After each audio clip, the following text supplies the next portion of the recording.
Le titre de ce livre, c'est le mariage. Nous sommes présentement au chapitre 5, petit 2. Nous avons déjà appris que nous sommes plus forts à deux, mais ce proverbe affirme qu'à trois, nous sommes encore plus forts. Avez-vous déjà essayé de casser une corde tressée de 3 fils? Ce n'est pas facile. Alors, il faut se demander qui est cette troisième personne. Beaucoup pensent qu'il s'agit de Dieu. Il est certain que si nous incluons Dieu dans notre vie de couple, notre mariage aura plus de chances de réussir. Qu'en sera-t-il alors des problèmes jalonnant la vie de ceux qui sont mariés? Si Dieu est au centre de leur vie, il les aidera alors à mieux aborder les difficultés, à mieux les surmonter et à trouver plus facilement des solutions. Comment faut-il alors faire pour mettre Dieu au centre de sa vie de couple? Tout d'abord, il faut supposer dans le couple, l'homme et la femme ont tous deux une foi authentique et sincère en Jésus-Christ. On ne peut pas mettre Dieu au centre de sa vie de couple sans avoir une foi authentique. Rappelons-nous donc ce que avoir la foi en Jésus-Christ signifie. Avoir la foi en Jésus, c'est tout simplement reconnaître sincèrement qu'il est notre Seigneur et Sauveur. Par la foi en l'œuvre de salut accomplie par Christ, par la foi en sa mort sur la croix et sa résurrection, nous sommes libérés des puissances des ténèbres, nous recevons le pardon des péchés et ainsi nous pouvons connaître Dieu et marcher en communion avec lui. En confessant que Jésus est notre Seigneur, nous lui accordons le droit de diriger nos vies et d'y régner. Comment les couples formés de chrétiens sincères peuvent-ils accueillir le Seigneur Jésus? Point numéro 3, la place de la prière. Point numéro 3, la place de la prière. Le plus important est de passer du temps ensemble à prier et à lire la parole de Dieu, la Bible. Ces moments passés dans la présence du Seigneur ne peuvent que fortifier et unir le couple dans sa marche quotidienne.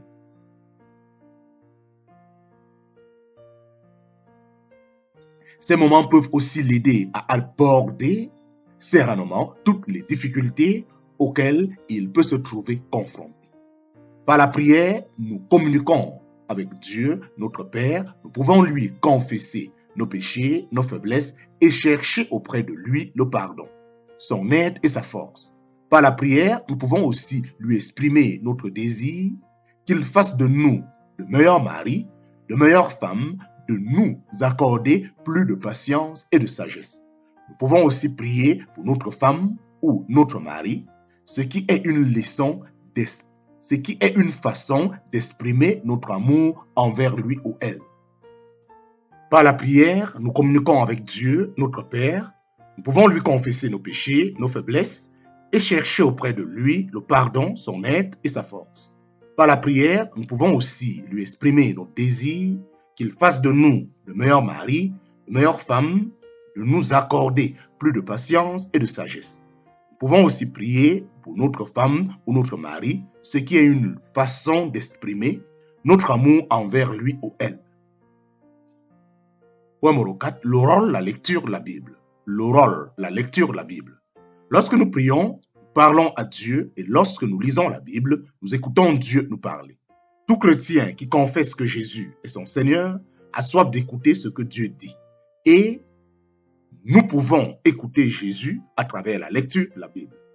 Dieu se révèle à nous ainsi, il nous fait connaître sa pensée et sa volonté à notre égard. Lire la Bible n'est pas simplement acquérir un savoir. Non, il faut mettre en pratique les recommandations que nous y trouvons. Alors le Seigneur pourra régner dans nos vies. C'est en lisant la Bible ensemble avec notre conjoint que Dieu pourra diriger notre vie de couple, nous instruire et nous conseiller.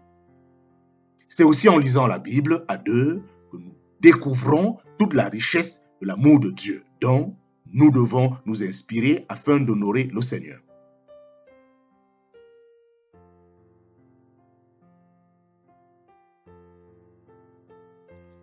L'amour de Dieu révélé dans la Bible peut changer notre attitude envers notre femme ou notre mari. Point numéro 5. Ayons l'exemple de Jésus-Christ. Point numéro 5. Ayant l'exemple de Jésus-Christ. Point numéro 5. L'exemple de Jésus-Christ. Le Seigneur se montre compréhensif et compatissant envers tous. Quelle que soit leur situation, il cherche toujours à faire le bien, soit en action, soit en parole. Soit en action, soit en parole. Aujourd'hui, il doit être un exemple pour chacun d'entre nous. Ainsi, nous devons cesser de poursuivre des objectifs égoïstes et mieux prendre soin de notre femme ou de notre mari. Souvenons-nous que Jésus était disposé à pardonner les fautes de ses disciples. Or, dans un mariage, il nous faut apprendre à beaucoup pardonner. Lorsque nous vivons avec une personne, il est aisé de constater ses défauts. Comment alors réagir? Il est tellement facile de s'irriter, de se mettre en colère, de faire des reproches dévalorisantes. Cependant, en nous souvenant de l'amour de Jésus, nous sommes poussés à agir autrement. Nous avons besoin d'apprendre de Christ la patience et le pardon, ainsi que les paroles douces qui encouragent l'autre à changer sans le condamner ni l'humilier.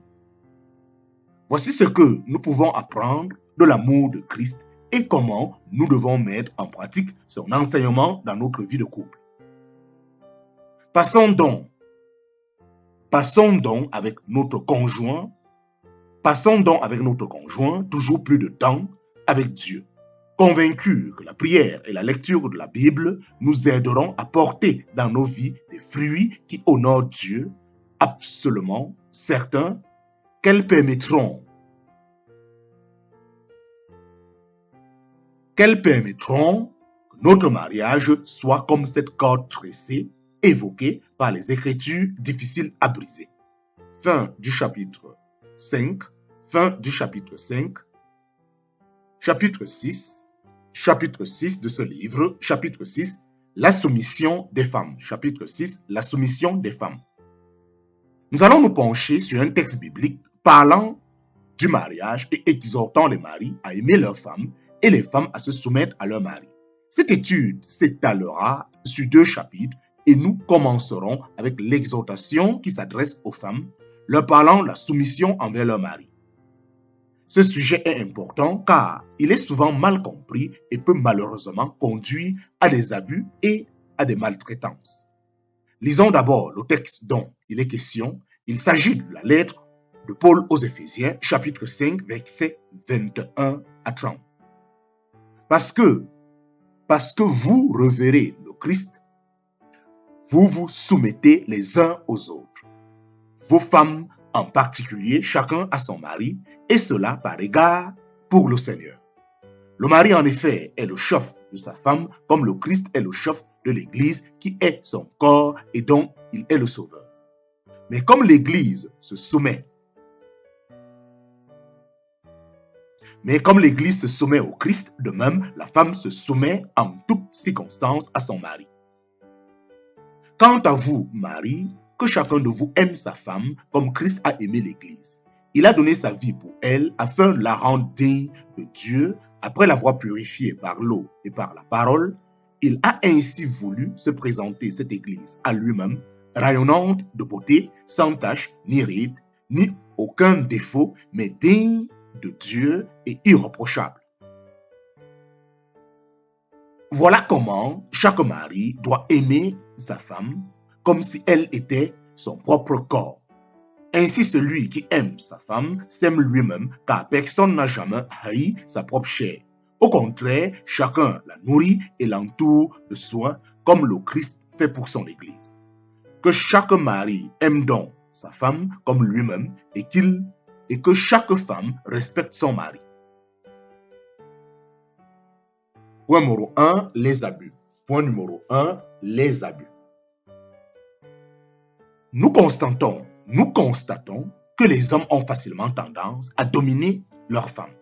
Ils sont non seulement physiquement plus forts, mais la société et le poids de la tradition maintiennent cet état de choses.